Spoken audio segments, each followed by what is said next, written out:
পৃথিবীর সেরা চাকরি হলো মসজিদের ইমাম। আমার শোনা সবচেয়ে শ্রেষ্ঠ গজল এটি।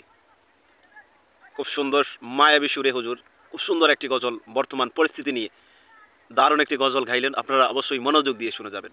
ভিডিওটি আপনারা দেখে যান, অবশ্যই ভালো লাগবে। আর পারলে শেয়ার, লাইক, কমেন্ট দিয়ে যাবেন। পৃথিবীর সেরা চাকরি হলো মসজিদের ইমাম। বেতন দিয়ে ব্যবসায় ভরে, হুজুর থাকলি থাও না থাকলি না থাও, তোমার মতো হুজুরির কি দেশে অভাব আছে? জন্মিলে ইমাম, মরলে ইমাম, বিয়েতে ইমাম। লাগে না লাগে না? কথা বলেন না কেন? পৃথিবীর সেরা চাকরিজীবী মসজিদের ইমাম। জন্মিলে ইমাম, মরলে ইমাম, বিয়েতে ইমাম। ইমামকে কেউ করি না ভাই সঠিক মূল্যায়ন। আজও বাড়েনি, বাড়বে কবে ইমামদের বেতন?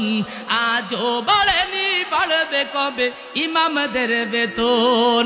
মার্বেল পাথরে উঠল গড়ে মসজিদের গড়ন।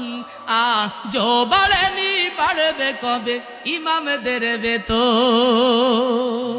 কথা জোরে কর।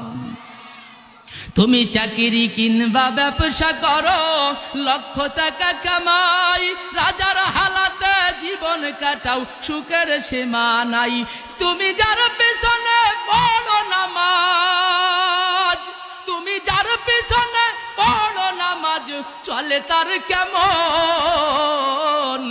আজও বাড়েনি, বাড়বে কবে ইমামদের বেতন?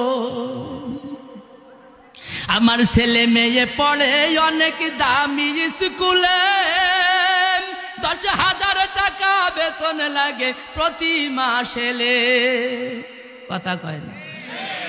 আমার ছেলে মেয়ে পড়ে অনেক দামি স্কুলে, 10,000 টাকা বেতন লাগে প্রতি মাসে। ইমামের কাছে পড়ে কোরআন, ইমামের কাছে পড়ে কোরআন, নাই তাহার বেতন। আজও বাড়েনি, বাড়বে কবে ইমামদের বেতন? আজও বাড়েনি, বাড়বে কবে ইমামদের বেতন? কথা জোরে কন ঠিক কিনা?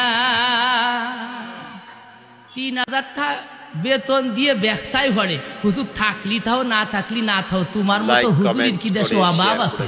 ধন্যবাদ।